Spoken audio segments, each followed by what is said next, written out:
Bonjour les belles flammes. Alors dans cette vidéo, je vais vous parler de comment sortir de la nuit noire de l'âme en tant que flamme jumelle.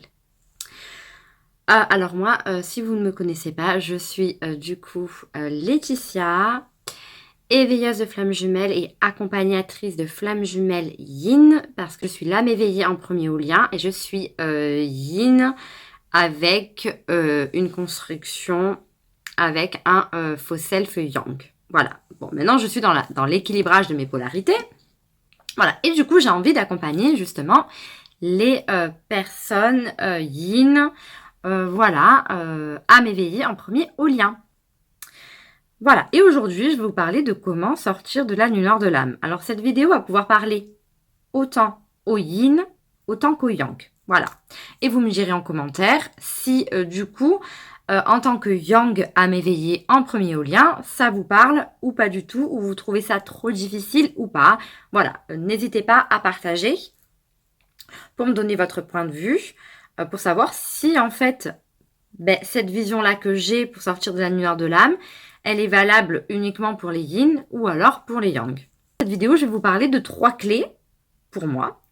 La première clé, c'est déjà de définir sa polarité de base. Donc, est-ce que vous êtes plutôt yin ou si vous êtes plutôt yang? Et pour savoir cela, je vous conseille vivement de ne pas regarder vers l'extérieur, de ne pas écouter les gens, mais plutôt d'aller voir à l'intérieur de vous, parce que on a tout en nous. Et donc, en fait, en allant regarder dans vos souvenirs d'enfance, vous allez pouvoir savoir si vous êtes plutôt yin ou yang à la base. Parce qu'en fait, ça c'est la première clé, parce que je trouve qu'il y a en fait beaucoup de yin qui se sont créés un faux self yang et qui pensaient qu'ils étaient yang du coup. Mais le problème, c'est que du coup, quand on pense qu'on est yang, c'est la blessure d'abandon. Donc on va travailler la blessure d'abandon à fond. Mais au final, en fait, on est yin de base. Donc du coup, on a la blessure de rejet. Et donc, on est dans le déni de cette blessure-là. Je dis ça parce que ça m'est arrivé. C'est pour ça que j'en parle.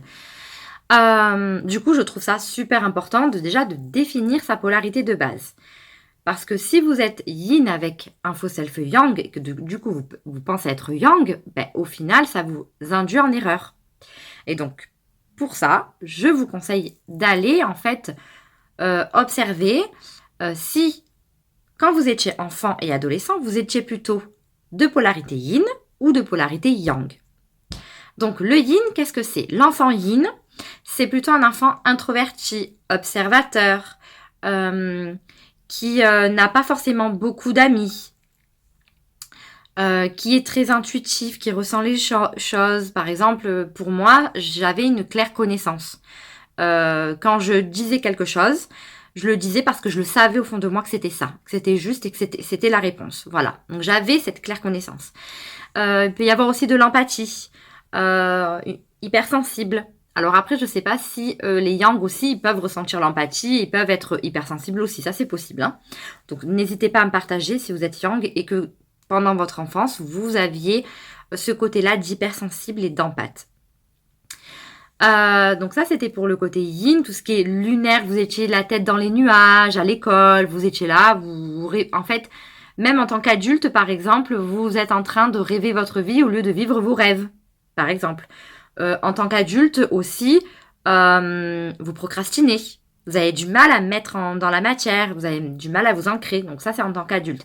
Mais plutôt, voilà, c'est mieux d'aller dans l'enfance, parce que du coup, quand on s'est créé un faux self yang, ou inversement, si on est yang et qu'on s'est créé un faux self yin, on va avoir des comportements adultes de yin et pas de yang. Vous voyez? Donc du coup, voilà, dans votre enfance, si vous êtes plutôt dans la lune, avec pas beaucoup d'amis, très observateur, plutôt en retrait, là, du coup, ou si vous vous êtes senti rejeté par votre entourage, voilà, là, vous êtes plutôt yin. L'enfant yang, c'est quelqu'un qui est très solaire, dynamique, qui va vers les gens, sociable. Voilà, donc qui actionne les choses, en fait, qui est dans le mouvement, qui est ouais, peut-être hyperactif, je sais pas, mais ouais, peut-être hyperactif, je ne sais pas. Dites-moi. Les yang, euh, peut-être l'hyperactivité peut-être est une caractéristique de votre polarité de base, peut-être. Dites-le moi. N'hésitez pas à me partager ça avec grand plaisir. Ben, de voir, moi j'aime bien, je suis très observatrice. En même temps, je suis Line. Donc je suis très observatrice et j'aime bien justement analyser et avoir justement des références, des opinions, des témoignages. Donc voilà, n'hésitez pas. Donc ça, c'est la première, du coup, clé pour sortir de la lumière de l'âme. Mais pourquoi? Parce que du coup, une fois que vous savez votre polarité, vous savez, donc par exemple, si vous êtes yin de base, vous savez que vous avez la blessure de rejet. Comme blessure originelle. On les a toutes. Mais comme blessure originelle, dans votre duo de flammes jumelles, c'est vous qui avez la blessure de rejet. Et si vous êtes yang, vous avez la blessure originelle d'abandon dans votre duo de flammes jumelles. Et du coup, quand vous prenez conscience de votre polarité, vous sortez du déni. Si vous vous êtes trompé parce que vous vous êtes créé un faux self, que ce soit yin ou yang, ben du coup là, vous allez pouvoir prendre conscience vraiment de qui vous êtes. Vraiment, ça va vous ouvrir des champs de conscience. Vous allez avoir beaucoup de prise de conscience et de dire, ah oui, telle et telle situation dans mon passé, c'est parce que c'était ma blessure de rejet ou d'abandon qui faisait ça. Donc vous allez pouvoir en fait vous observer et mettre en lumière votre blessure originelle. Donc ça, c'est la deuxième clé. C'est déjà sortir du déni de qui vous êtes et avoir une meilleure connaissance de vous-même par rapport à vos polarités et à vos blessures. Et la troisième clé, du coup, c'est que vous allez pouvoir commencer à devenir l'observateur au lieu du penseur. Donc, je m'explique. Vous allez en fait pouvoir commencer à démasquer vos pensées, à démasquer votre ego. Pour moi, les pensées, c'est notre ego. Voilà, toutes les pensées que vous allez avoir, tous les jugements de valeur positifs ou négatifs que vous allez avoir sur une situation, sur une personne, ça va être votre ego. Je m'explique. Pourquoi positif? Parce que même notre ego, de temps en temps, il peut nous jouer des tours. Et par exemple, on peut excuser une personne. Et quand on excuse une personne, ça peut être on n'accepte pas la situation telle qu'elle est, du coup on lui trouve une excuse. On interprète quelque chose. Et donc on trouve une excuse à cette personne, on dit oui, mais c'est sa blessure de ci, mais nananani, nanana. Donc du coup en réalité c'est notre ego qui parle.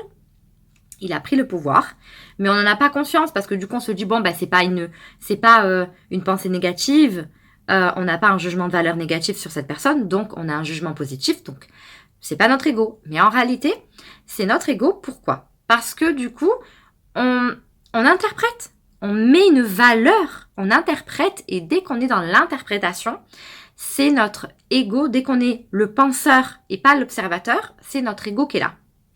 Et on trouve une excuse à l'autre, on excuse en fait son comportement.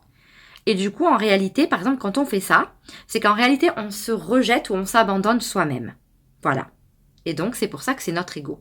Parce que qui dit pensée, donc dit ego, qui dit en fait derrière blessure. En fait, en gros, la blessure de l'âme est activée et active notre protecteur ego. Notre ami, comme j'ai fait une vidéo où je disais notre ego est notre ami ou notre ennemi. Et donc en fait, notre ego va s'activer. Et lui après va réveiller une émotion en nous, désagréable. Mais du coup voilà, et on va émettre un jugement de valeur positif ou négatif. On va interpréter la situation par rapport à notre prisme, par rapport à nos blessures. Et donc du coup, une fois qu'on se connaît un peu mieux, qu'on sait qu'on est yin, qu'on sait ou qu'on est yang, qu'on sait qu'on a la blessure originelle de rejet ou d'abandon, on va pouvoir devenir l'observateur, commencer à apprendre à devenir l'observateur au lieu du penseur. Voilà. Pour cela, on va pouvoir commencer justement à devenir le marionnettiste au lieu de la marionnette.